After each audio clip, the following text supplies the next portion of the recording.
Grandmama used to pray, oh Lord, please save them from the evil snares and all the dangers that entangle. Yea, though they walking through the valley of the shadows, just prepare and make them fit for every battle. Because I know they bound to come, and I know they bound to fall. But in your bounty, Lord, preserve their beautiful. Right, we still surviving off of grandma's prayers, surrounded by the jungle and the lion's den. Tread light, cause these traps is inconspicuous. They hide right in plain sight, thinking we don't see them when they linger. Look right beneath the surface, then leave a trail of corpses. Crisis, prices, your life a disposable commodity. Like living in this fantasy, conditioned to believe that the system even cares whether selling CDs or walking or driving or reading. Look, they don't even need a reason. It's just you breathing and being black. When it's such a pretty fall, it don't seem like we falling at all, at all. It's just a GMO dream, where things are never really what they seem. Please cue the violins, tell them just to play me something pretty. Cause this gritty city got me screaming bloody murder. Said it got me screaming. This gritty city got me on some. Look, get your hand up on my pocket. Distraction, so lazy they use the same tactics. Like condom with some trinkets, just don't let them get to thinking. That light bulb gets a blinking. You know niggas and ideas. Oh dear, my dear, you may not know me, but I know you very well. Foresight, they say hindsight is 2020. Well, tell me something, we gotta see that history is on repeat. And maybe it takes a beat and a melody to speak a little louder than the message in the clouds or the essence in the air. I swear, my God is just so clear that a system driven by fear can never give us nothing but more of the same things. Oh, when it's such a pretty fall, it don't seem like we falling at all. It's just a GMO dream, where things are never really what they seem. Please cue the violins, tell them just to play me something pretty. Cause this gritty city got me screaming. It's murder. Got me screaming, got me. This gritty city got me on song.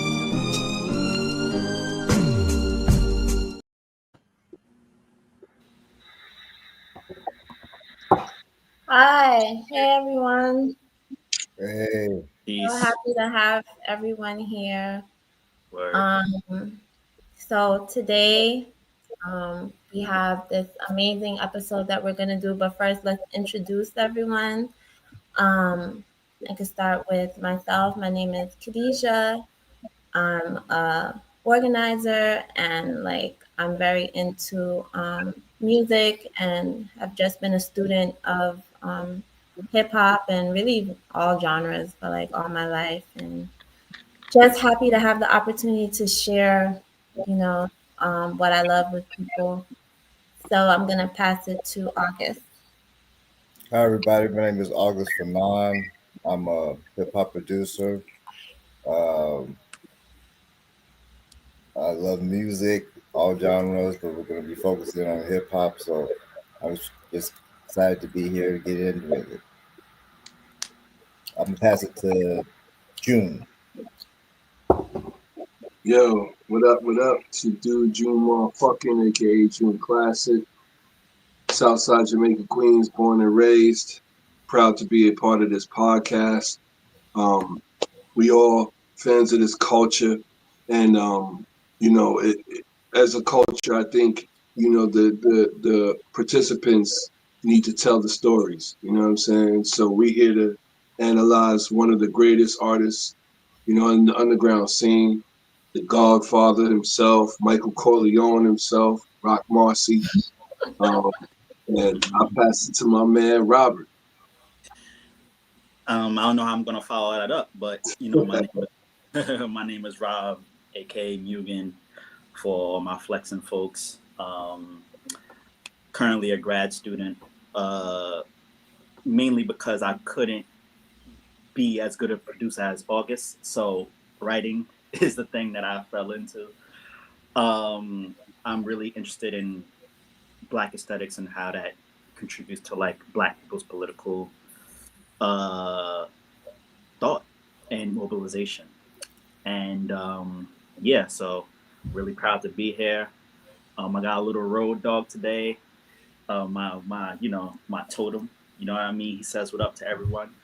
and I'm gonna pass it to the newest member, who I'm excited to have on the platform. Before you do that, let's I'd like to have August introduce our guest, who is an amazing MC, and yeah, you could introduce our guest. Oh, you want me to introduce the guest? Okay. Mhm. This is my good friend Anwar Hassan, amazing MC from Philly.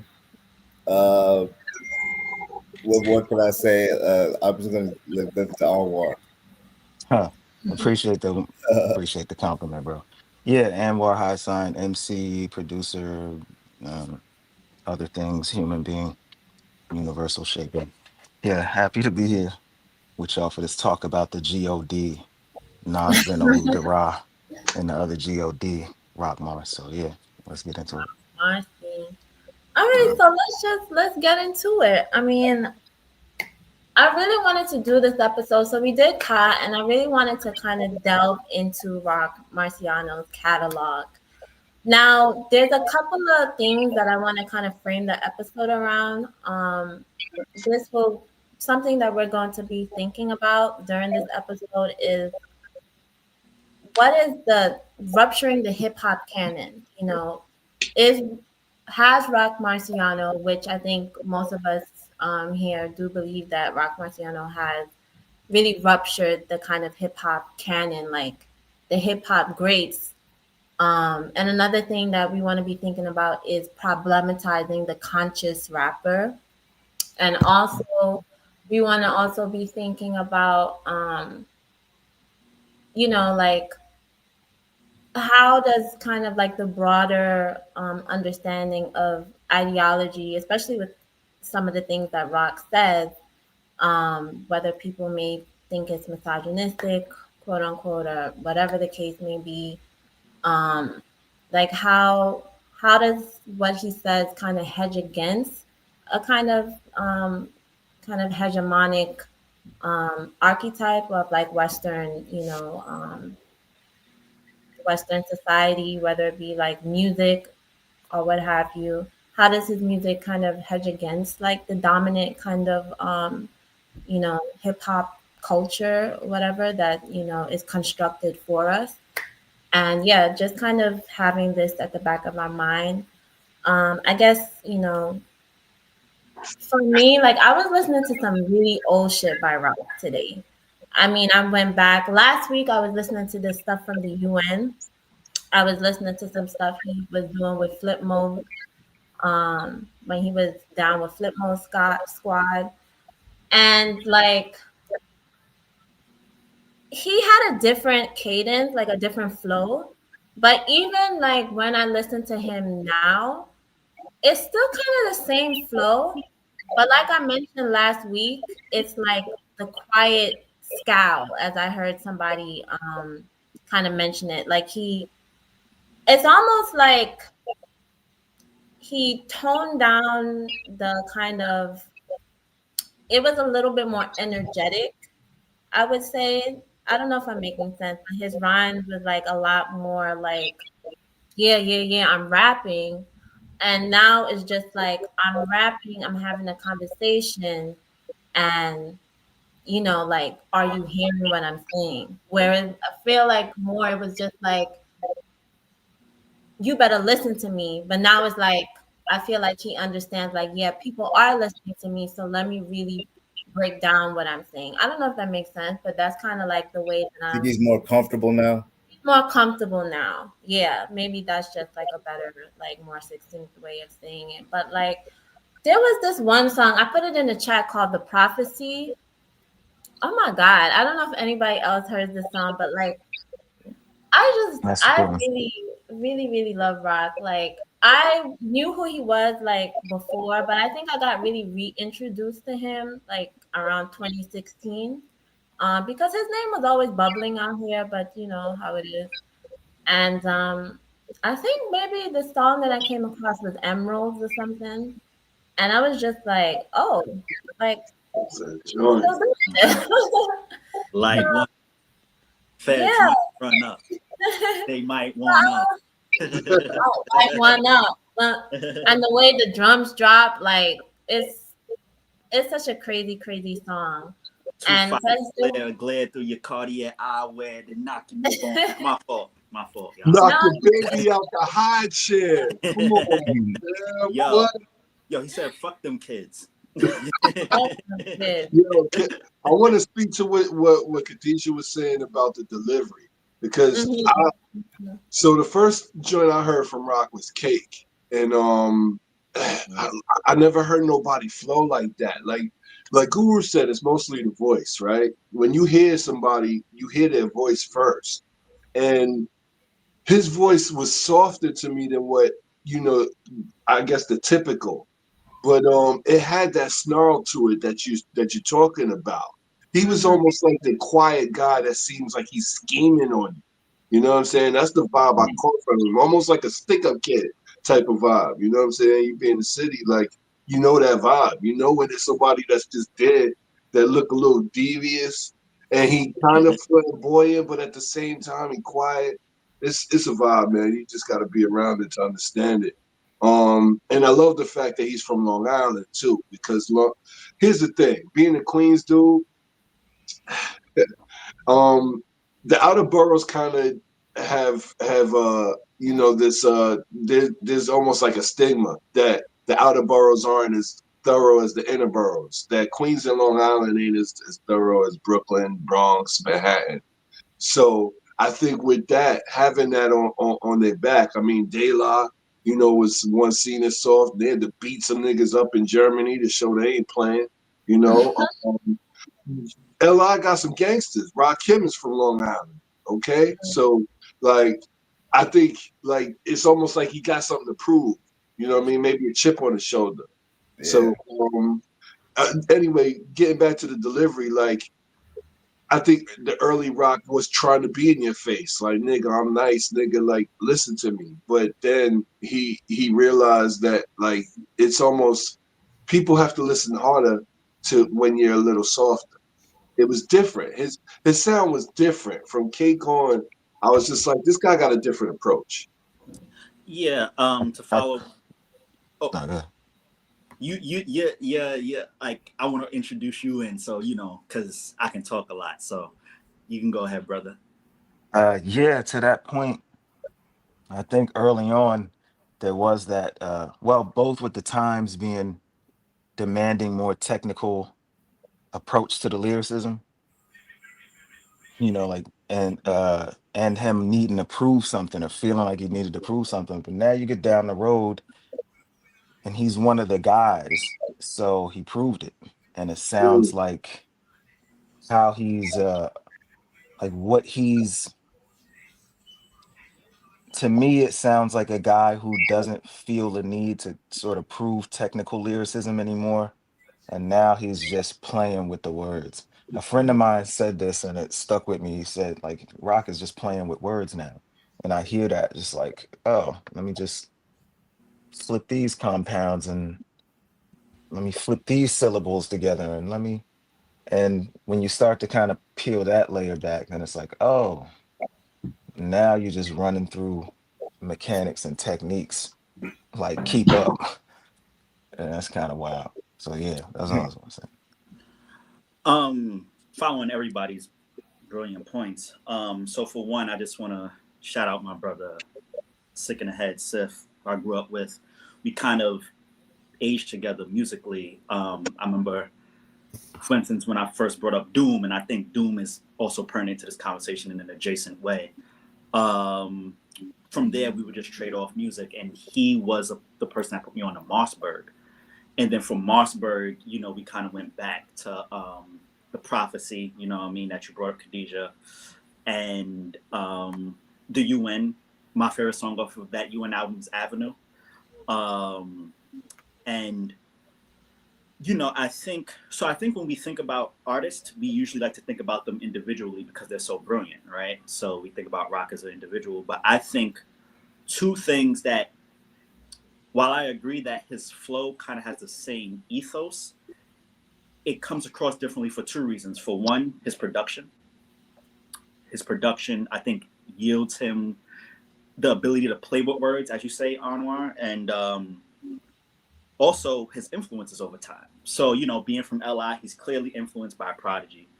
And I think going back to what you said about his more animated delivery early on, he was around Busta, right? Yeah. But then as you go on, I think that Doom is a integral, and this is something that my brother Nuns put me onto, so I want to give credit. The kind of humor, the silent, so it's like a silent snob, but the humor that's in Rock's music, that is a direct line of Doom. And so another thing that I believe that his production allows him to do, and Anwar and June, you as MCs might be able to back me up, or you can tell me I'm completely wrong. His voice, instead of just using his voice to express lyrics, he also uses it as an instrument, right?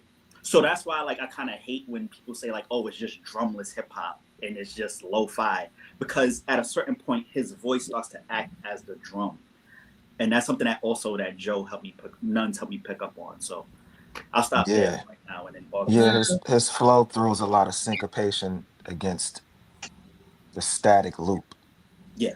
And then how was I gonna say it? Darn it, I forgot what I was gonna say. There's something else about his voice being like the way you sort of move your voice along a beat that's like that's sort of to that point of instrumentation. But if it comes back, I'll spit it out. Oh yeah, we here for a while, brother. We here.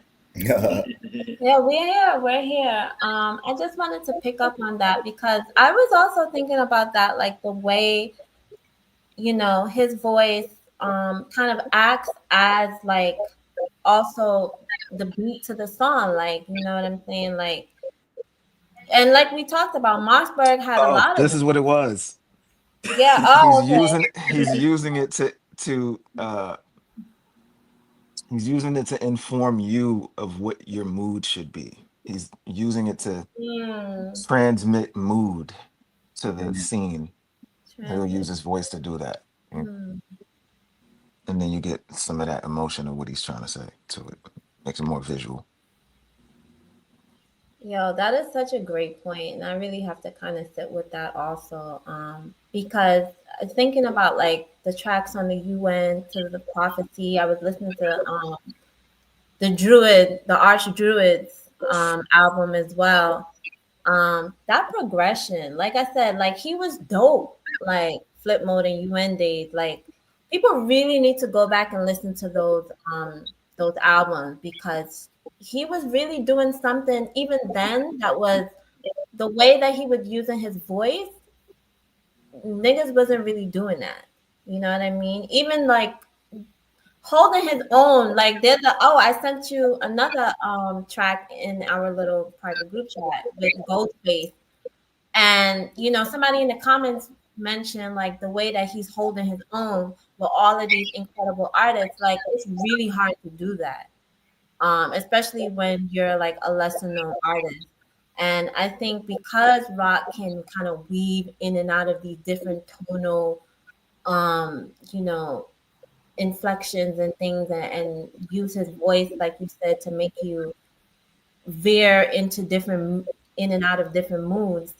um I think he has something special, like really really he really thinks about how the listener is going to hear his voice. For people who necessarily don't listen to lyrics first, he has to offer something that is going to grab you instantaneously without you even like really recognizing that you've been captured. So yeah, I just Follow wanted up off of that real quick. to. Yeah, so once again, another thing that I'm just indebted to with my own close circle of really family. I think when we talk about particularly hip hop artists, and this is why I'm honored to be on platforms like this, we think about hip hop within the confines of its own genre, right? But I think when you listen to Rock and also when you hear him speak, he's influenced by so many different genres. In particular, Like there was a when Elephant Man's Bones came out, I remember he said, "Y'all want to make an R&B album one day."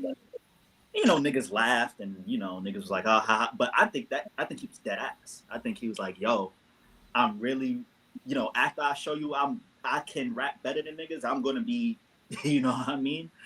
But also to what piggybacking off what you and once again what Anwar said about the mood, I think rock is deeply appreciative of jazz, and not just like you know, not just like stuff that we all know, but like you know, Charles Mingus has this book called Beneath the Underdog. I won't get all into what it's about, but he talks about like you know, I think it's called like rotational like syncopation or something like that. We're thinking about like, all right, instead of thinking about music in like a linear sense and like Western music theory, stuff like jazz, and I think all forms of black music, we think about it like a circle. That's why the cipher I think is really important, not just as a form of ritual, but as literal music theory. And I think that rock just shows as time goes on, and I think this is the deep connection with Ka. He's stripping away little bit by little bit in order to really have you zero in. So, you know, you take Emerald, you know what I mean? Like two files flare, glare through your, it was still like animated, but then you get to something like Street Magic and he's like death defying axe. Throw a line at you like a flying axe. Those are some fire raps, and he's spacing it in a way so that way he's making you feel a certain mood. I don't know if I'm making sense, but this is how I see it in my head. He's doing something with the spacing in the music that I think is really important, that is informed by other genres. And I think that what a lot of people miss when they try to do like the drumless thing is all of that. They're just trying to like take out the drums, loop something, and rap over it. And he's doing something that's much more sophisticated and developed and evolved. Yeah. What I love about rock, man, like it's to your point, Robert. It's the way that the words bounce off each other that makes him, I think, different. Like the hook on Raw Deal. Raw Deal was the first joint I heard off Mossberg. I heard it on MySpace, and when I heard that beat, I was like, wow. I thought Large Professor did it. I didn't even know Rock was doing the production. But peep this hook. For all the real, hard to kill, hard body bill, wheels worth $250,000, chilling at the crib out in Forest Hills, whores from Brazil trying to steal chlorophyll, my over still got more pill, big bills on the floor spill, now it's all at the forest pill, motherfucker, you catch a broad deal. When he said hard body bill, wheels worth $250,000, like the words are just rolling off. Yeah. You know what I'm saying? And bouncing off it's like he's creating a drum pattern with the bounce. You know what I mean? With the rhyme scheme. And I mean that's that caught my ear. You know what I mean? Like this game is so oversaturated, you gotta stand out, you know, and that's why I was saying it's mostly the voice to quote Guru. But once you get past the voice, it's like, all right, like what's the cadence? I think as an MC, it's the spaces you take that make who you are. You know what I'm saying? And Rock plays with those spaces to Robert's point. It's almost like he's scatting on the beat, you Yeah. know? Can you expound on that? What you just said? The spaces that you don't, the spaces, what you say a second ago? The It's spaces, the way you use the spaces define who you are as an yes. orator. You know what I mean? As a Let's peel the vocalist. layer back on that. Speak on that. So like Biggie, for instance, he grabbed my ear. My slow flows remarkable. You know, I was like, usually, Mm-hmm. Yeah. you know what I mean? Like, Coogee rap. You know, That's what I was going to bring up. oh, he's the god. He's the original The Godfather original. that doesn't get the credit he deserves.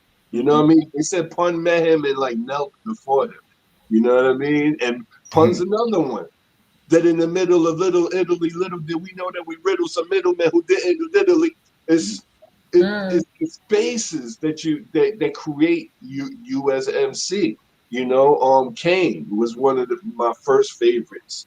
You know, ain't no half stepping. makes me excited when I hear it. You know what I'm saying? Like it's just the way that you play with how you flow. Nipsey Hussle has like he used to rhyme choppy, and then he started like pausing and slowing and stuff. If you listen through the discography, I could go on and on. Pop, you know what I mean? Um, Uh, Space but is yeah, so important. And I Lord say Nas. Nas. You know, Nasir. who's behind you, June? Doom. Like so, Doom. if you look at it like in a historical sense, when we talk about like this, I don't know, tradition, I start with because a lot of people might start with Rakim, right? And you can argue that you can, but I start with G Rap because not only was he the first to do like the multi syllabic rhyme scheme, but also be able to slow it down, speeding up when you need to, slow it down. And when mm, you say about spacing, like I think about, think about basketball. Like if you can space the floor effectively, that's how you get the shot off. You know what I Mm. mean? And I think that to Anwar's point about the mood, I think how Rock is able to space the words, that's how he's able to just drain. Like, once again, him and RP, Ka, yo, it's like Steph and Clay. It's like, yo, you got those two niggas on the court. The court is spaced out. Yo, what are you gonna do? You can't really do anything. And once again, I think that people try to just copy it because it's so, um, really, for lack of a better word, elegant. Despite how you might have that snarl, that they miss those little points of like, instead of spacing the floor, they're just jacking up threes otherwise. So Yeah, it's cramming too many words inside of a bar. Um, you know, it's like if you don't know how to like utilize the space, it just really ends up sounding like really disconnected and disjointed. And yeah, I think that's a really like amazing kind of skill. I know that we were also, talking about somebody mentioned in the chat. I don't know if you guys saw the comment, but like someone was like, "How can you break a hip hop canon um, if there never was one?" Let me go back to the comment. How can you what? I can't see it anymore. Oh, how can you break a canon before the canon actually exists? And so, I would just say that when we talk about we're talking about the greats. We're talking about the Mount Rushmores of hip hop, whether it be Nas, Jay Z. I don't know who else you want to insert in the third, thing. Kendrick. Like Tupac, you gotta throw Tupac, Pac. Biggie for some people. Um, you know what I mean? Like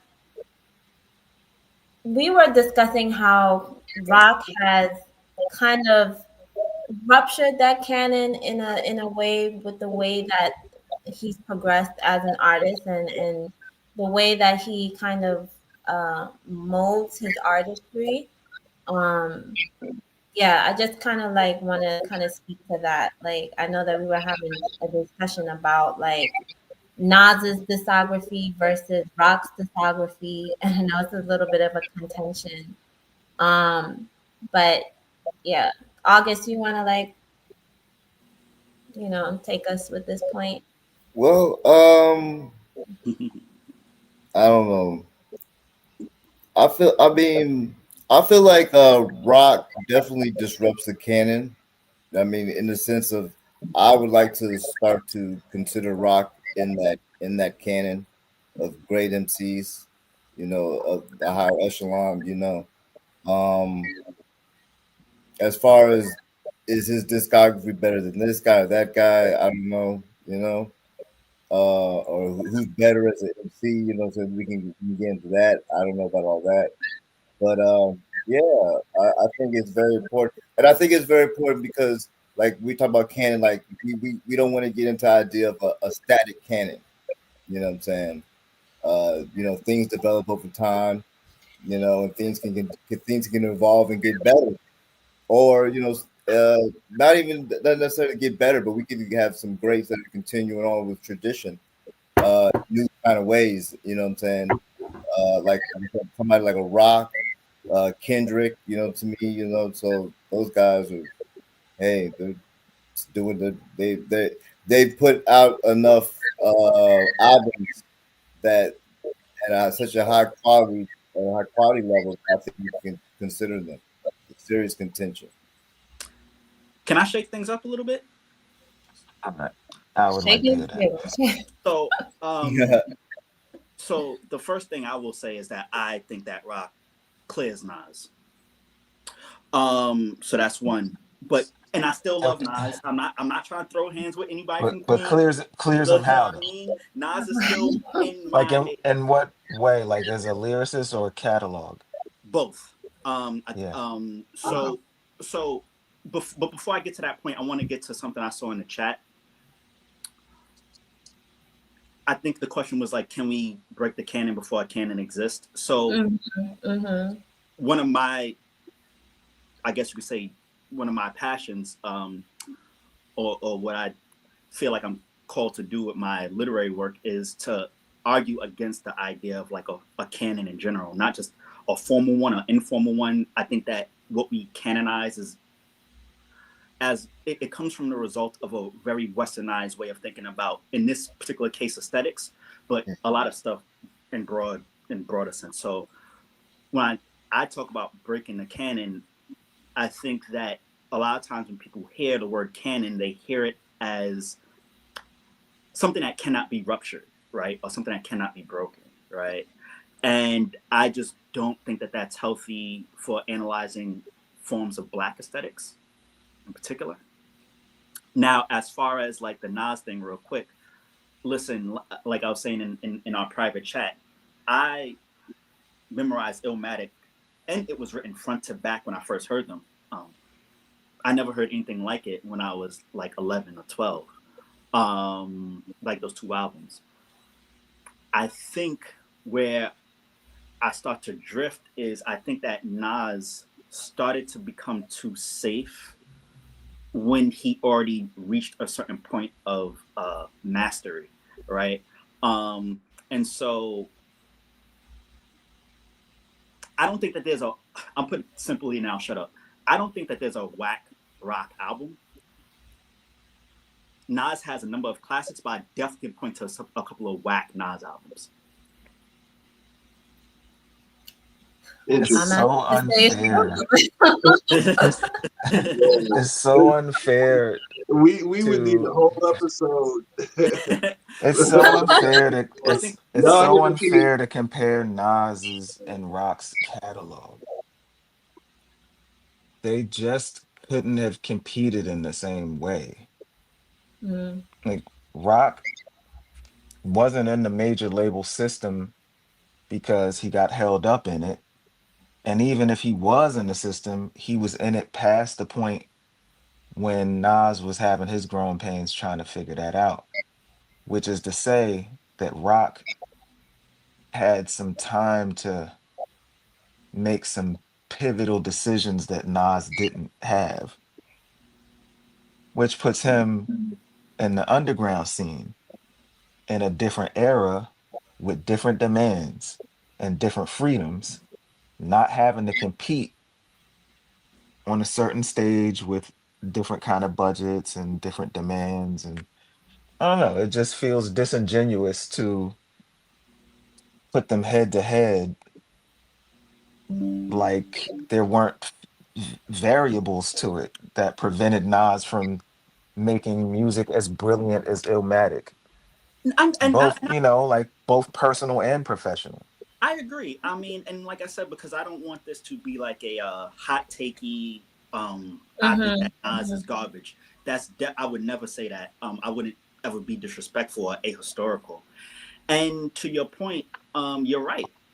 Nas was ushered into mainstream, uh, uh, kind of form of cultural production, and you can't argue against that. And while Rock was on that trajectory, obviously he made a 90-degree turn.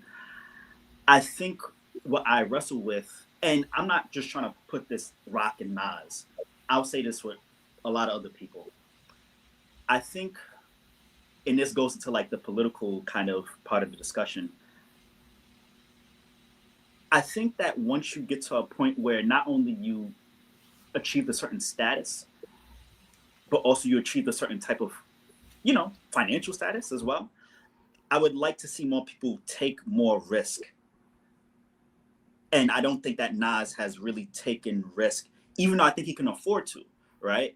And I think that is where my hangup is with Nas. And Can I this is drop my, something on you right on that point? yeah, no problem. Here's my counter. Nas has taken tons of risks. They just have been risks that we haven't enjoyed. That's all. But like doing an album with Damian Marley, doing this hip hop is dead concept, doing a double album in 2004, dropping 6 albums in 2 years at 50. Like there's a number of different little risks and twists, like going commercial when you were the second coming of Rakim. There's a bunch of risks there, but they were just things that, we were on the other sides of the screen going, banging on the banging on the cabinet, like, no, no, banging on the library cabinet. And I'm in agreement with you about a number of things. When especially when Black people are thrust into like a mainstream sort of, uh, Mhm.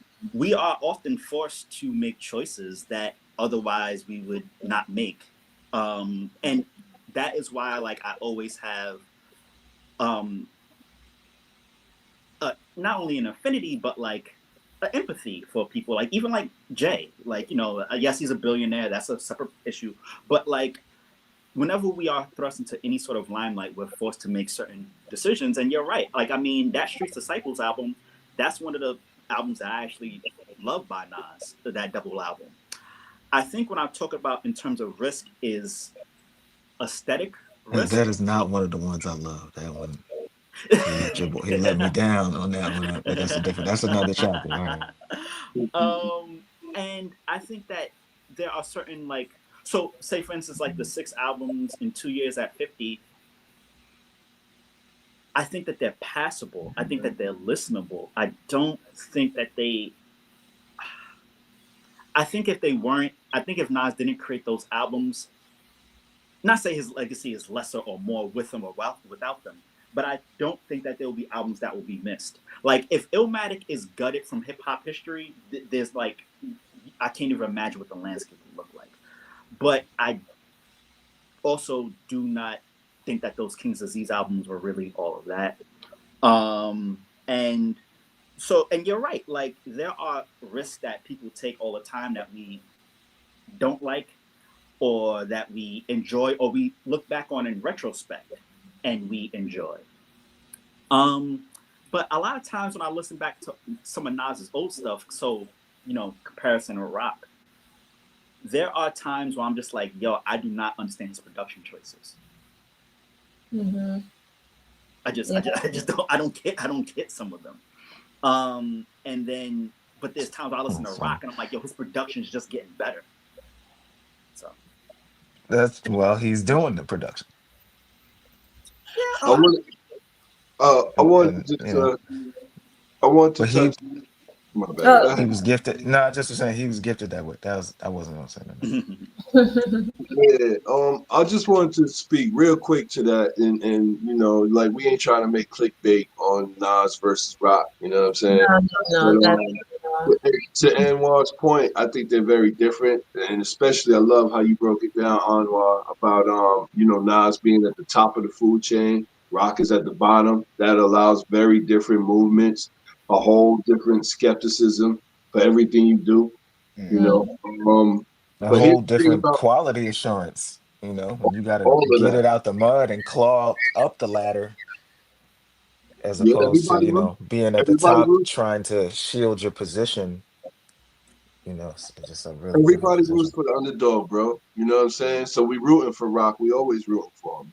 Nas is at the top. Ain't too many places you can go when you're at the top sometimes. But here's the thing about Nas. Nas rhymed from the perspective of a roach. You know what I'm saying? Nas did a rhyme. He told the story backwards. Like if Mm. anybody's daring, Nas is the most daring.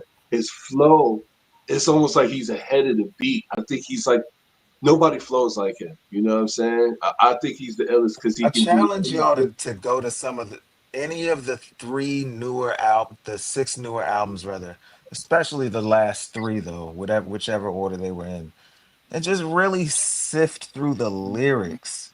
Like aside from maybe even without the music, because the music colors things because they're expectations.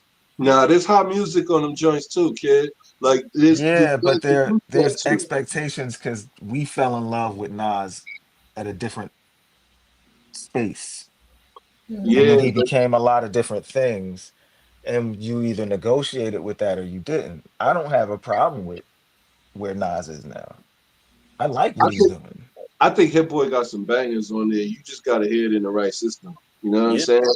But here's what Yeah. I'll conclude with this. I'll conclude with this because I want to get back to rock. You know what I It mean? does.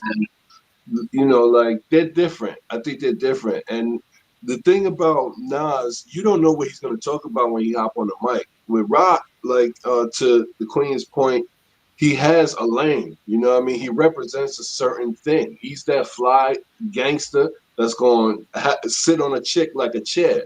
He said, "I'm gonna sit on some Mhm. girls like a chair." Nas wouldn't say Yeah. that. We have to He talk said about he said pimp shit. But here's the ill shit about pimps and players. All right, due to knowledge of Black history, like if you go back to when we really started trying to mobilize in the 40s and 50s, there was an element called the Zoot Suiters that was looked up to because they were outside of the system. They wasn't rocking Mhm. with Mr. Charlie. They wasn't rocking with Goldstein. They Mm. literally called the job a slave. You know what I'm saying? And that. Malcolm Little was running with them people, and Bumpy Johnson, and a lot of other people. If you do your history, so the gangster element was respected because it was a guy saying, I'm not playing by their rules. I'm going to be out Mm. here in the street risking my freedom and I'm going to eat. And that's what rock represents to the core. I think Nas, you know, he has his elements of that, but he's also a black man trying to read and tell people, you tell a DMX to read books and belly. You know what I'm saying? He's a different dude. So they different dudes. You know what I'm saying? And I But want to say, Very true. this before like we continue on because you're right, June. Like I think of this here as like a collective. Really, y'all are teaching me, especially as MCs Mhm. and producers and stuff. So I know I can speak really strongly about things, and I would never be like F Nas or something like that. And I think when we even was having this discussion more closed, it wasn't so much rock versus Nas as opposed to like one side of like hip hop culture, which is still very underground, and another one where it's kind of usurped and accumulated by capital. And that doesn't have anything to do with the individuals themselves. It just happens to be Nas and Rock on one side. Um, and to your point about Hit Boy, like with the bangers, I mean, I agree with you, June. Yes, there's times we have to like listen to lyrics, and maybe this is a good transition point, Khadijah, Mhm. into like the conscious hip hop thing.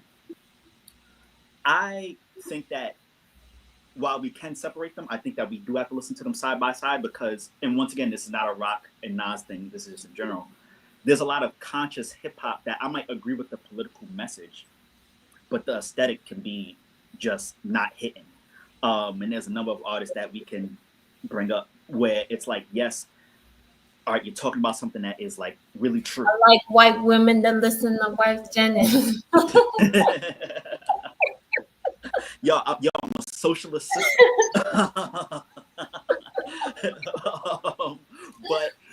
But yeah, we can continue on, and I just want to make that point. Yeah. That's a great point. And I want to talk about the usurpation of capital too, because when we talk about this era that Rock was found himself in and also kind of carved a kind of lane for himself within that, he was able to kind of push the kind of artistic boundaries, like you mentioned, Anwar, in a way that Nas couldn't. And because he was beholden to his label, beholden to, a sort of image that they carved out for him as well, that I would say that rock hasn't been absorbed in that way that Nas was absorbed in. And when we talk about conscious hip hop, also, that song Black Zombies, I was just, re-listening to it this morning. And I'm like, this, I you know, love that song. I love that song. Thank you. Sorry. Go this ahead. could be considered like a conscious song, but the way he flows over it and the things that he said, it doesn't make it corny. But I also want to say, I was talking to August about this morning. I say that, Rock is subtle with the things that he says. And so you really have Thank to, you. and I want to point out a lyric that I thought was very, very dope. Um, I'm wearing water. This is liquid. I'm rocking lizard. The skins on the kicks is Hillary Clinton. The aim McQueen's is Queen Elizabeth. The denim was smelling like Teen Spirit. That means it's Chiba scented. He demonic. So it's like it's very much couched. You know what I It's mean? levels. It's Yeah. very, very couched. It's My nigga levels to said this. skin on the kicks like Hillary Clinton. Who's doing that? I And mean, yo, yeah, yo, listen, I mean, and that's what I was gonna say too about like, so when I think about rock, and this is something I want to bring up when you guys brought up spacing. In dancing, like two of my OGs used to always say, be aware of where you're at on the stage, right? So if I'm performing for you this way, I know that, if I do this sort of thing, or if I turn my silhouette a little bit, it's gonna give a different. And I think that rock does that perfectly, because you can just hear him and be like, oh, this is pimp shit, player shit. But yo, Larry Bird threw a four in the Sprite to get wavy. I slept like a white baby. Nigga, a white baby? And yo, like a few lines later, he's like, yo, the first bitch I used to hit was some lady I used to babysit. So it's like, yo, he's talking about, yo, sleeping like a white baby and being abused by like the person I used to babysit. Listen, he might give you this flamboyant You thing. just destroyed that bar for me, bro. I'm not even gonna lie. I didn't think too deeply about that when it was just floating by, and you just destroyed that. So I within can it, never like to your unhear it. point, Khadijah, couched within a lot of his stuff. And this is why, I brought it up yesterday when we were talking. The reason why I think that Ka and him worked so beautifully together is because Ka is like, once again, I don't want to say he's conscious, but like he's like, yo, like I'm from Whole Street. It's grimy. And then Rock is like, yo, I'm trying to cop the Beamer 6 before the spring hits. And you won't think that people will work well together. But then they gel together really, really well. So Yeah, yeah, Those they're two like kinds of guys live on the same block. that. There you mm-hmm, go. They're opposite Yeah, mm-hmm, sides of the game. That's the boss and yeah, the soldier right there. You know what I mean? yeah. Or both could be soldiers, but one get fly and one stays in fatigues. You know what I mean? That's really what it But they was. live the same life. And yeah, another thing in terms of the canon, like somebody tweeted something where they said, like, these underground niggas copy rock style, but they can never capture his sound. So I think mm, rock, That's a the only thing fact. about rock is that he has developed sonically in terms of the production. Like I think Robert was talking about the production. It's progressed. It's almost like he went from, because people say he's the drumless god and all of that, but Mossberg had mad drums on it. Panic at the Disco, the Hmm. drums snap. Scarface, when he comes out to perform yo, Scarface, the Scarface, crowd goes nuts. nigga. Real quick, the Facts. Scarface remix with Sean Price. So RP to Sean Price, first of all. mm-hmm. Um uh but to the point about the drums knocking, yo, that Scarface nigga joint with the drums just like boom boom, and it wasn't like corny. It wasn't like a corny uh redo of like boom bap stuff. He was bringing it into like a modern kind of contemporary hip hop aesthetic, where he both was bringing something from the past in order to counter the kind of like burgeoning trap that was beginning to proliferate the hip hop like landscape, but also do it differently. And I think that that's really important. Yo, one thing I want to say really quick on a historical note. When people talk about Mossberg, they talk about it with all this reverence. But if you listen to Rock, he did an interview somebody, maybe Hot 97. He said, yo, when I dropped Mossberg, it was crickets for a while until Sean Price Sean remixed Price remix. Snow. When he hopped on Snow, it changed. So I just want to big up Sean Saw Price that. for doing that and recognizing the brilliance of that. You know what I Yeah. mean? One of the greatest underground hip hop albums was literally slept on until somebody said, "Oh, he got it," and co-signed. That's the thing about this game. Sometimes, you know what I mean? There's always things behind the scene that move certain things. So, Yeah, and but it goes to Anwar's point about like what happened with Nas. You know, I remember when Mad Villainy had dropped. I think, and June, thank you. It wasn't Scarface, it was Snow, the Snow remix. So I thank you for Mhm. for clearing that up. But when Mad Villainy dropped, I think that at the time a lot of people came onto it because of like the Boondocks and Adult Swim. Because Aaron McGrudger, he had Oh yeah, used a number of Yeah. songs, and that is how peanut butter wolf. yeah, Peanut Butter Wolf. And so like at the time, I don't think that it was necessarily just crickets, but it wasn't like buzzing until it hit Adult Swim, and then like you was like, oh, like what's this raid thing? What's this raid song? And I remember at the end of the episode where Huey was fighting Bushido Brown, they put the Mad Villainy cover up at the end of the episode. oh, that's crazy. And I think that is how. So yeah, like to y'all's point, it's like a lot of stuff, you know, might cause a popularity to go like this way or that way. So Mm-hmm. And I just want to speak to his production too, because yeah, like yeah, he was rapping over some Pete Rock shit that was really dope. You know what I'm saying? But it's the way his own production kind of just creates like this ambiance for him to just levitate on shit. You know what I mean? And like when I listen to a track like Richard Gere, like I think I probably lost my fucking mind when that track came out. Like I'm not even gonna hold you. Fucking Richard Gere or Squeeze, which is the song that I always talk about on Marcy Baku. That whole album, Marcy Baku, like that whole album is slept on. crazy, crazy. Rosebud Revenge, the first one, History. Mm-hmm.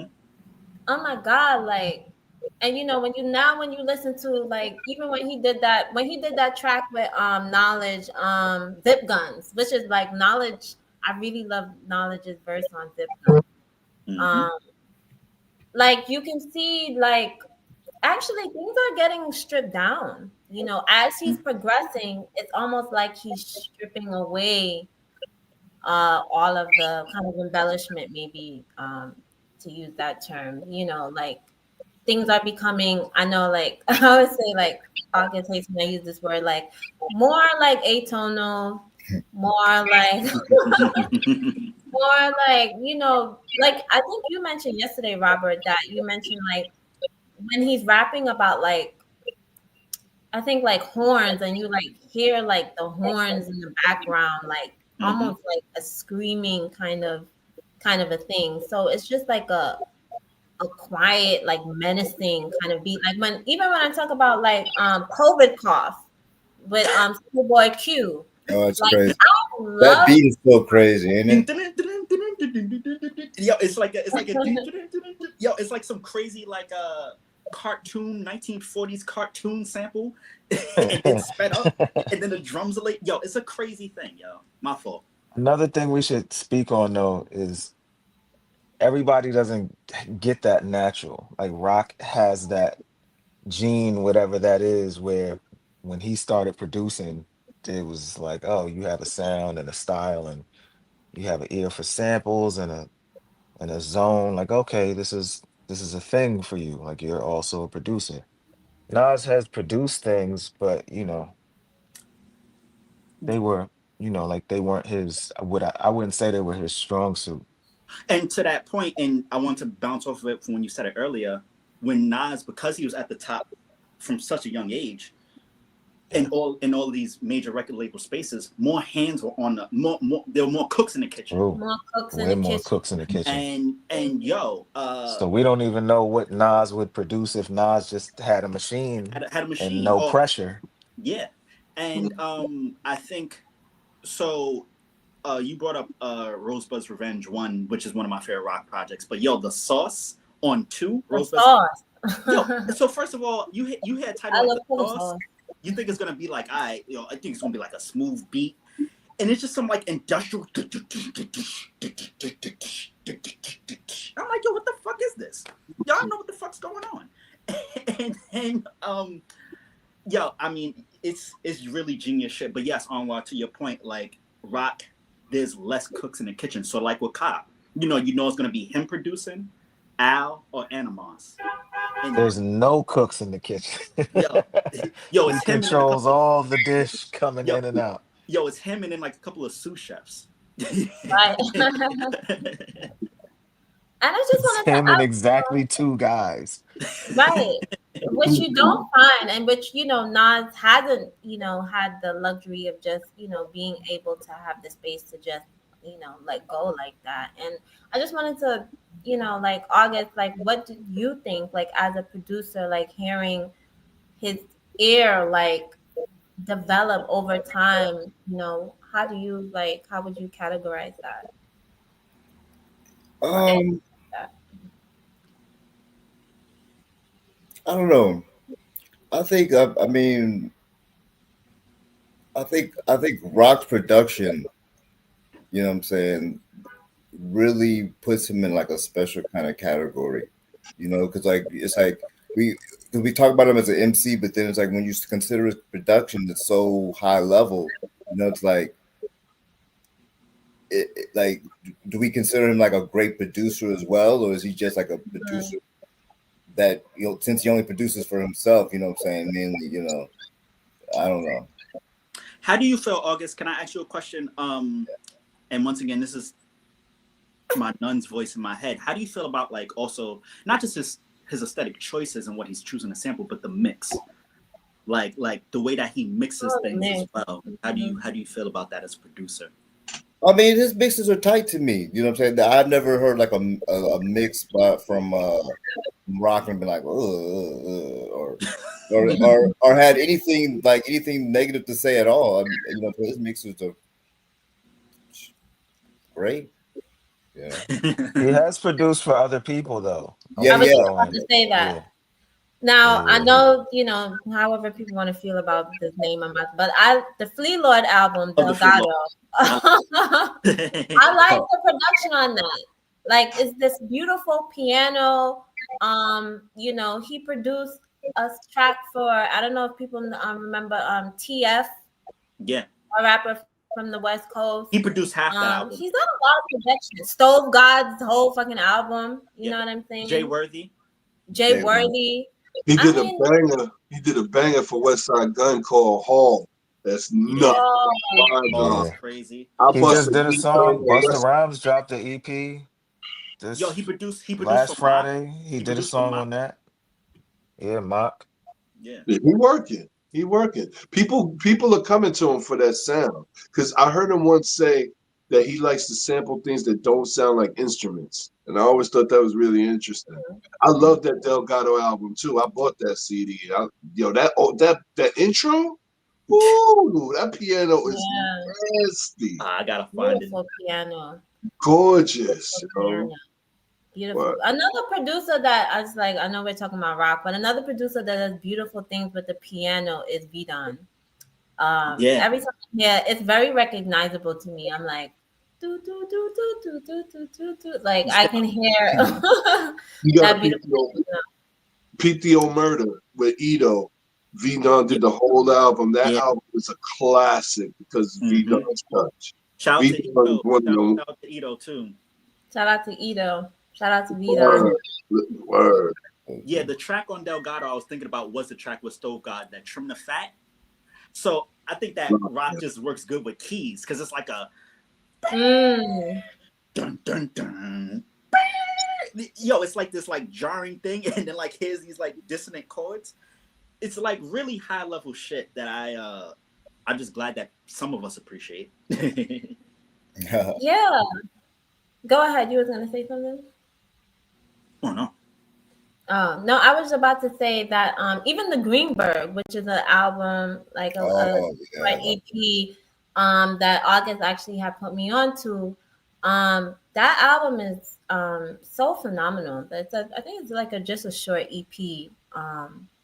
I really think that that shit is like so dope. You know, like what he's doing on there, like all of them really, is just really, really like phenomenal to me. I don't know if you want to talk about it more, August. Oh, the Greenberg. I mean, the Greenberg EP. I don't know if he did any production on it, but like No, I don't think so. Yeah, lyrically, he did it. I think he did he did. one or two. Yeah, he did He wanted something on to. it. I think. Don't give me the line, but I think he did something. Yeah, I'm gonna but check. that's like one of my favorite like rock joints, and I don't see a lot of people talking about it. So I always like to talk about that one. Give a shout out to that one. Another sleeper rock joint is the joint off of that Wu-Tang meets Indie album. Mm. I forgot the name of the track, but the track with like him, Vote Omega, I forgot who else is on there, but like his verse on that joint was absolutely fire. I gotta find the name of it right now. But if people haven't heard it, I'm gonna look for the name and say it. And his shit, like yeah, the Greenberg shit with like all of them, like Alchemist, Oh No, like Right. it's hard. Like this is some real concentrated, you know what I'm saying, artistry. They only have like a few songs. I think maybe six or something like this. But it's all like I don't know, like really just pushing like what they can do. And I really think, like you said, like a lot of people don't talk about that, but that album is really dope. Mount Marcy, which I don't really hear enough people talk about. I think that Mount album. I Marcy. love that album, God. Mount man. Mossy, yo, That listen, album got I'm slept outside like on. the That house album on is fire. fire. I'm outside like the house on fire. I'm Listen, outside. I mean, it's like so the name of the track from that Wu-Tang meets Indie joint is called Think Differently. If y'all haven't heard it, if anybody else has, yo, thank you, Sudoku. It's a hell of a track, and I think Rock is the second to last verse, and he's the bit, and Voto Mega's on there, Tragic Gaddafi's on there. It's a crazy. Gaddafi, bro. Yeah. Shout out to Queens. I Yeah, I know was that thinking, Robert had to go early, but yeah, shout out to Queens. I was I'm, thinking about I'm something off June had to No, go. no, June. the What were Mount. you thinking? I was thinking about something off the Mount Marcy that I heard of. I think it's on the song "The Eye of Horus." At Mm-hmm. the very end, he's like, it has an excerpt, and it comes on and it goes, "Alone in the middle of a ruckus crowd, drinks are flowing, food is being devastated, the music is loud, the Mm-hmm. lights are low. I'm Mm-hmm. dressed in the latest fashions, my hair styled to perfection. I have a big car, an expensive wardrobe, a luxury apartment. I travel, I spend, I lead what is known as the good life. I know many people. I've had many women. Why do I feel like a traveler in a land of strangers?" And I'm like, is that? I mean, that's like just sums up rock all right there. It's like to me, in some sense, you know, um, like his whole perspective through his whole rhyme, like it's like he's just passing through, just being a player, so he's just passing through, just giving you little bits and pieces of it, you know. I think on Mount Mossy, one of my favorite joints is, and excuse me, Black Power Media audience, but Still Vagina. That's the next one. Yeah, That's the I next love one. that. That shit is but hard. I believe that's a joint with the pianos, going back to your point, Khadijah, and it's like, Mhm. "Blum, blum, blum, blum, blum," and then my man's like singing. He's like singing in a soft voice. It's what she used to say to man. It's what she used to say to man. Yo, it's yo. I I'm love telling that. you, the humor from Doom, I think, is an under analyzed part of rocks, like because it's like, oh, the lyricism and how, yo, I think the humor from Doom adds a whole different dimension that I think gets overlooked often. Nah, yeah, I could definitely make that connection right there. And I think in an interview he did say that Doom is his favorite rapper. Like, so you can definitely see like how things connect. I wanted to go back to before because I want to go to the comments to see if anyone has maybe like any questions or anything that they want to say. But I know that some people, they problematize, rock because, I sit on a bitch like a chair, Mhm. all this type of stuff. And I know that we were talking about it, Robert. We were saying that, people will bring that up. And I do think it's something that we do have to think about, but they don't think about like the conditions of what gives rise to lyrics like this, like what conditions, like in the butterfly effect, um, which is I think that's on Mount Marcy too. He he talks and he's weaving in and out of his experience, and he talks a lot about like growing up, like having to deal with drugs, people on drugs and all of these different things, and a lot of people just don't like really recognize it. So yeah, I just wanted to kind of like open it up for that as well.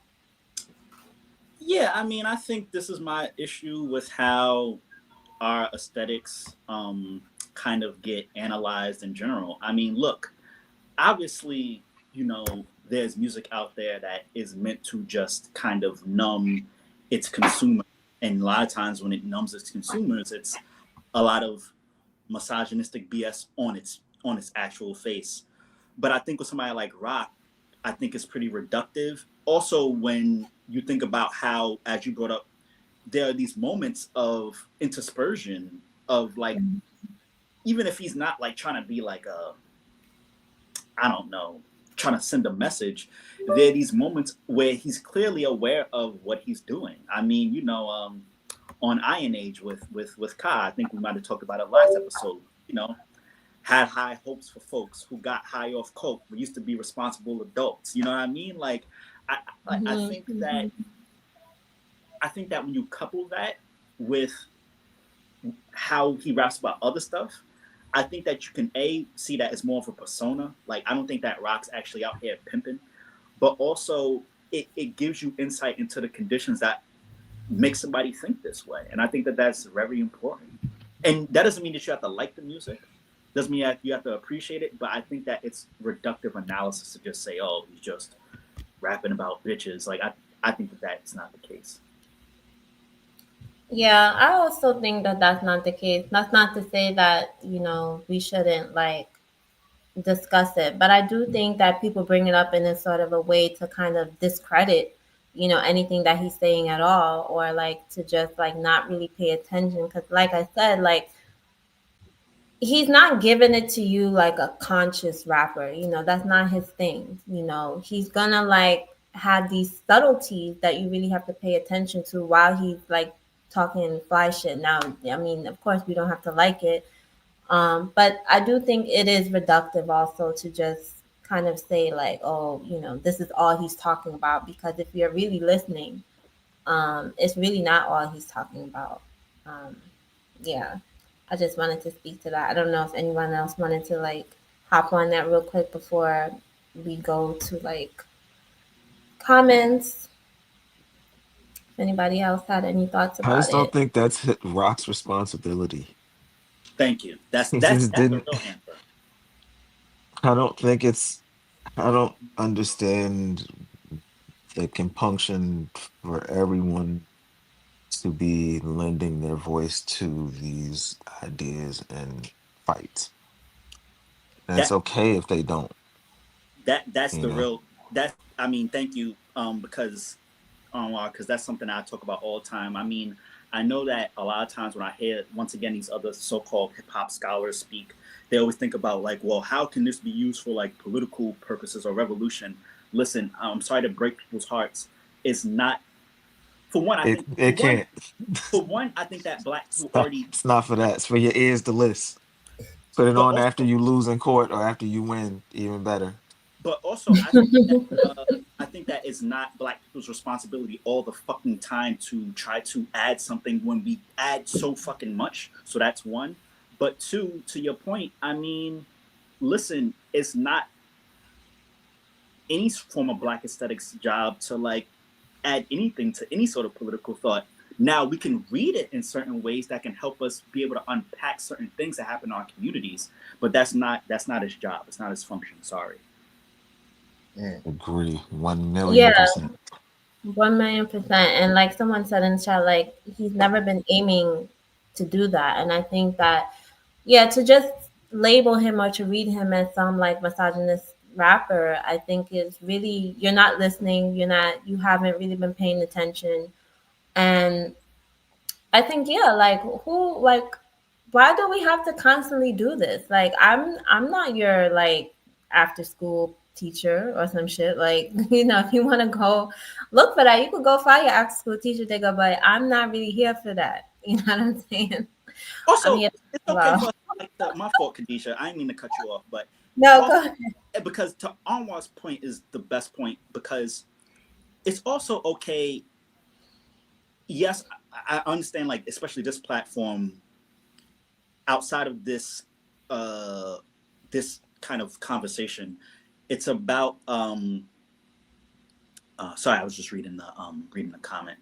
Hmm. I know it's about revolution and political praxis and unpacking certain things about our history that might not be spoken about, but it's also okay for us to want to, like, I don't know, hear about shit like sex. It's also okay for us to want to hear about shit about like a nigga getting slapped. um I, I that's a whole nother episode. I'll make the assertion now. And We we can talk about also don't know, if I can add on, it. Hmm. we also don't know how Rock is applying his success in the real world. Yes. I don't know, like, if Rock has employees, are they black? If Rock, you know, supports a designer, are they a person of color? Whatever the case may be. If he goes into business with somebody, is he considering that? I don't know. He might be. It's not for us to say. Yeah. It's for him to define. He knows what he's capable of giving. Mm. Hmm. He Right. knows where he will best serve, Hmm. you know, his people with his voice and his influence. So yeah, like yeah, And his yeah. artistic I think it development. was you. Could Which one of y'all, Khadijah? I think it was you that said, "Why do we need the police?" To that point, like, yeah. Hmm. Yeah, nobody's here to be your, dare, what is it, give you a dare like after school. Like, but at the same time, like I'm a Marxist.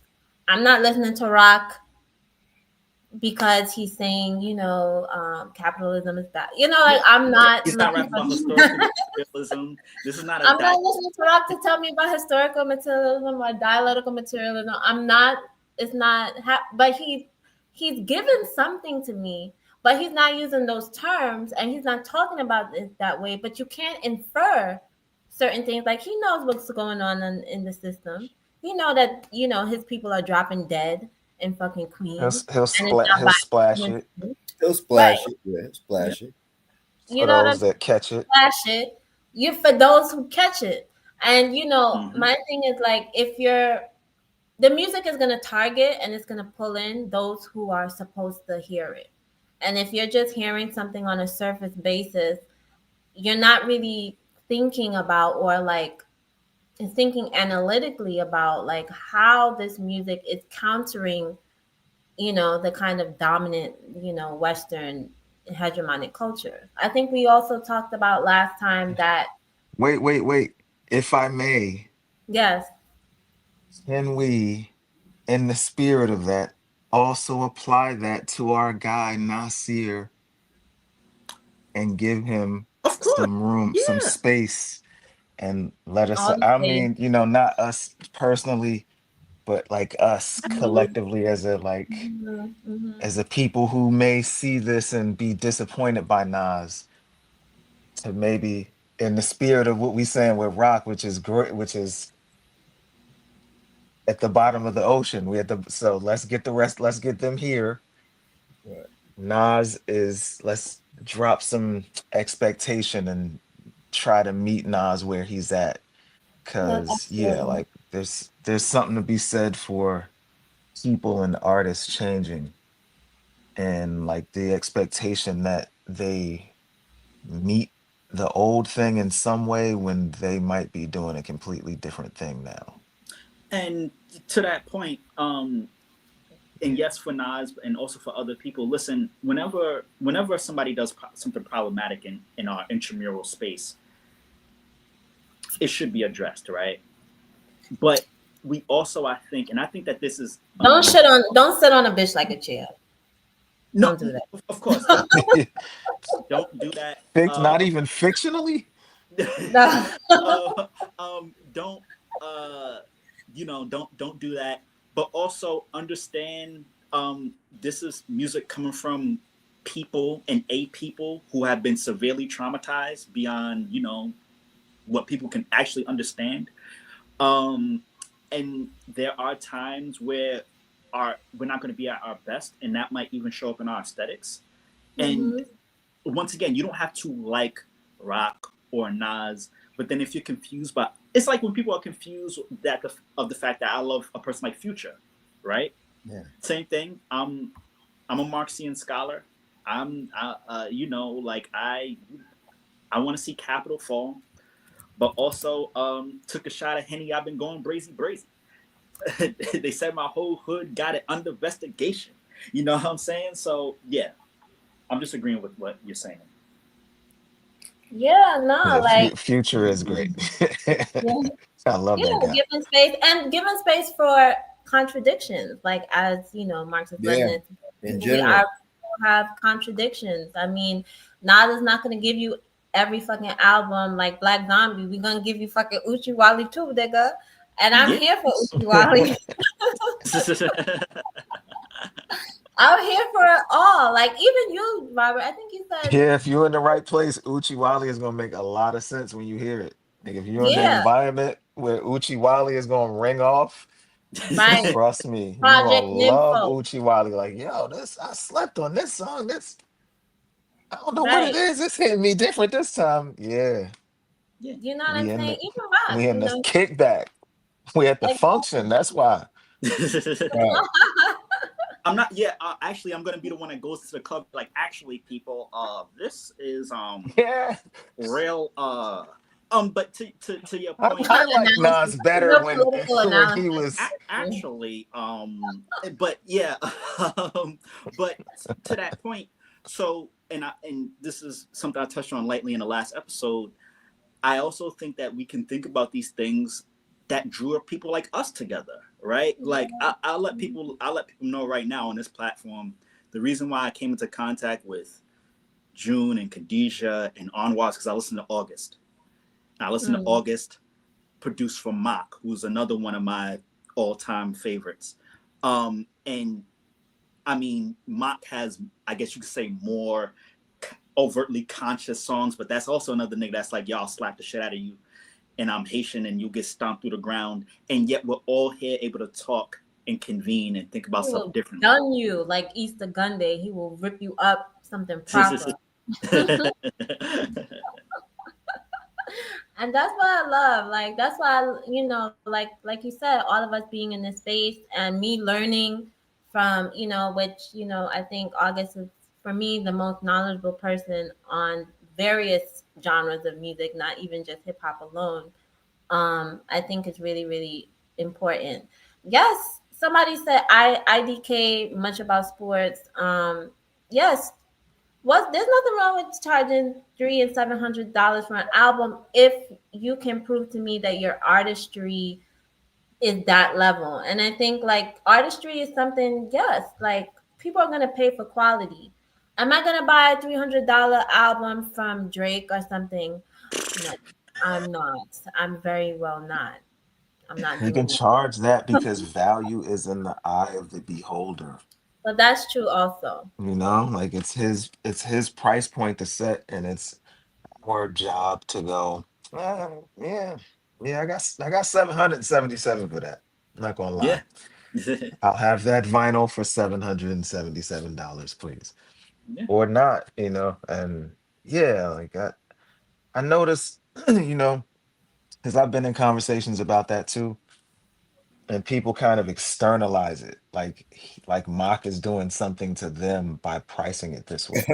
Hmm. And Right. like he Mm. is insofar as he may be limiting your access to the art, but it really is, you know, he's saying to you, I'm assuming it really is art to me. So this is the value. And, This is not a product. and to that point, also, there's two things. One time on an interview, I remember him hinting at he knew that niggas also like file shared his stuff. Like somebody had asked for like one of his like they asked for like super tape or something like that, and he was like, "Yo, you can get that from a file sharing site somewhere." Like if you listen to Mock, especially, I know this isn't about Mock. I don't want to go on another tangent, but the nigga's not dumb. Like he knows that like of course not everybody's going to be able to afford the physical $777 thing. Um, but he also knows, once again, going about the conditions that we grew up in. I'll say this: there are, as a person that's been in all levels of schooling, there are forms of art that's praised by Western culture that I never get, and I never get why it sells for that much. Like I never get why a Rothko. I never get why people give a fuck about Mark Rothko, for example. The And so, Beatles we were talking about. but August's favorite. um, but even but if you mean to tell me that niggas get mad at Mock for selling something for 300, 700, $1,000, and he makes better art than those niggas, then I just don't know what to tell you. I don't know. I don't know how to get through to you. I don't know what you're doing. Yeah. I just want Mm-hmm. to, we only have 5 minutes left. So I just want to get back to some of these comments. Get Black with Me said, if we don't write these things down, they will do it. They are teaching hip hop on white campuses. They will write something and we won't like it. So it's us to narrate our stories. You know, we have to tell our stories. I don't, whether the fuck you give a fuck, within contradiction within our culture, within contradiction within the whole dialectical scope of things. Yes, I might talk about pimping and bitches and doing drugs one day, but I'm also going to talk about where I came from, the conditions. I'm going to talk about not Rock has a song where he's talking about like Egyptian hieroglyphics, and I can't remember it right now, but you know what I'm saying? He's giving you like he's telling you in Wicked Days, which is on Mount Marcy, like listen, yeah, I have on this fly shit and my shoes are made of fucking Hillary Clinton, which is, you know, an oppressive ass person that attached to an entire oppressive structure. Mhm. So he's giving you things, but it doesn't have to be overt. It doesn't have to be corny. Like I don't know. People Mm-hmm. kept. I said the other day, like I don't like Rhapsody. I don't fucking like Rhapsody's music. The shit is very corny to me, and it's because Hmm. of this very overt, like, yeah, I'm the conscious girl, and I don't care if you're the conscious girl. Like, you know what I mean? And he's not giving it to you like that. Like, I know she has a dope song with what's the homeboy from the South? Um, Big Crit. you want to hear a country nigga rap? Who's that? Big Crit. Is that Big Crit? Big Crit, Big Crit. She has a song with Big Crit and stuff like this, but yeah, like let us narrate our stories with our complexities and our layers and our, you know, different parallels and our pain that is dripping because of how this system has continued and on we're gonna, you know, to Wilderson's point, has completely like made us fungible and made us erased and has made us annihilated. So if I'm talking to you about the fact that I need to slap a nigga or I slapped a bitch or I did whatever, make space for me because I'm coming from a space of like a necrophilic undoing. Mm. And I need you to hear that in my voice, Mm. in my music, and in my production. And to that point, I would say that is how these people are radicalized, right? Like not radicalized through like any sort of political action, but radicalized by the violence of their environment. And within that, you're going to have contradiction. You're going to have, and this is something I heard Dylan Rodriguez say, scholar from out the West Coast, at one point. All of our movements, I'm talking about political movements, they were always messy. There were parts of there were times and certain chapters of the Panthers that were misogynistic and sexist. Are you going to say let's get rid of studying the Black Panthers because of that? No, that's just stupid. Right. Right. Yeah, so I think we're winding down. There was one more comment. Oh, somebody said Marcy didn't have to take chances with his albums due to them being released independently. Yes, because this is a different era. Like I think we were talking about a different zeitgeist. So he was able to do things. I mean, when Nas was, creating stuff like all throughout the 90s and the early 2000s, even the 2010s, like it was so industry heavy. Like you had to rely on the industry to do everything. It was Master P who really started like etching away or like breaking, rupturing this kind of I'm just gonna fucking wait on the industry to promote my album. You know what I mean? He was Yeah. selling shit out of his car and people were buying it when he was, but was still the shock in them. So I think it's just a different time and being able to utilize it. It's difficult. It's harder for like an independent artist to get to a rock level. And I think we were talking, no, I think you guys were talking about it and I was just being nosy, August and but I think August was saying something like people just want to talk about rock and mock like as they have like economized like hip hop because they are like at the echelons of this underground thing, so they're able to move in this kind of way and make a big game doing it when a lot of artists don't, like can't never reach that sort of level financially, unfortunately. And So and real quick, yes, shout out to Master P, but also I think it would be remiss to also not give praise to certain underground artists like LP and Company mm, Flow, where it was they were the counter industry kind of, that whole raucous movement was the kind of counter industry movement at the time. And, I think with people like Rock and Mock, they add a certain finesse and flamboyance to it. But, mhm. I remember LP saying, like, yo, not only fuck the industry, but here's how we're going to make sure within our own niche sort of enclosure, we're going to be able to, like, feed each other. So I just want to also say that as well. Yes, and we'll be remiss to not say that. All right, y'all, it's 6:30. Any other closing words where people can find your work, your music? Talk to that.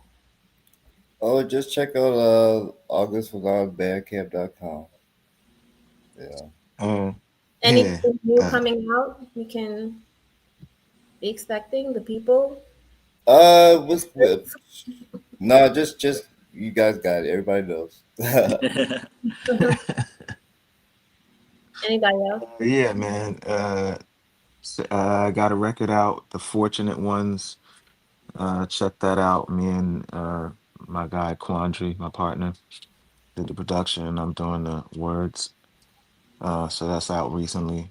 And yeah, for now that's pretty much that. And more high sign on wherever you're trying to get music from, it'll pop up. Robert? um, until my music career starts, I go by Scarlett Mugen on Instagram, SCARLETTE Mugen, like how you see on the screen, all one word. I have a couple of like links in the bio to some of my like writing if you're interested in reading some of it. I have an essay on Ka. I also have some more stuff coming out. I'm actually going to a conference to talk about Fanon and Sylvia Winter in February. So the paper that I wrote about that, I'll release that after we're probably gonna have another episode before then. But Mm-hmm. that's my stuff. So Okay, thank you so much for tuning in with us, everybody. This is our second episode, so we'll be, you know, getting more things together as time progresses. And as for me, you can follow me, on Twitter, on Instagram. I have some essays out on Unity, Struggle Unity, and Hood Communists if you like to look for those. But yeah, and some music as well. Thank you, everybody. Peace. Peace. Grandmama used to pray, oh Lord, please save them from the evil snares and all the dangers that entangle. Yea, though they walking through the valley of the shadows, just prepare and make them fit for every battle, because right, I know they bound to come, and I know they bound to fall, but in your bounty, Lord, preserve their beautiful. Right, we still surviving off of grandma's prayers, surrounded by the jungle and the lion's den. Tread light, cause these traps isn't conspicuous. They hide right in plain sight, thinking we don't see them when they linger. Look right beneath the surface, then leave a trail of corpses. Crisis, prices, your life a disposable commodity. Like living in this fantasy, conditioned to believe that the system even cares whether selling CDs or walking or driving or reading. Look, they don't even need a reason. It's just you breathing and being black. When it's such a pretty fall, it don't seem like we falling at all, at all. It's just a GMO dream, where things are never really what they seem. Please cue the violins, tell them just to play me something pretty, cause this gritty city got me screaming bloody murder. Said it got me screaming. This gritty city got me on some. Look, get your hand up on my pocket. Distraction, so lazy they use the same tactics. Like condom with some trinkets, just don't let them get to thinking. That light bulb gets a blinking. You know niggas and ideas. Oh dear, my dear, you may not know me, but I know you very well. Foresight, they say hindsight is 2020. Well, tell me something, we gotta see that history is on repeat. And maybe it takes a beat and a melody to speak a little louder than the message in the clouds or the essence in the air. I swear, my God is just so clear that a system driven by fear can never give us nothing but more of the same things. Oh, when it's such a pretty fall, it don't seem like we falling at all. It's just a GMO dream, where things are never really what they seem. Please cue the violins, tell them just to play me something pretty, cause this gritty city got me screaming. It's murder. Got me screaming, got me. This gritty city got me on some.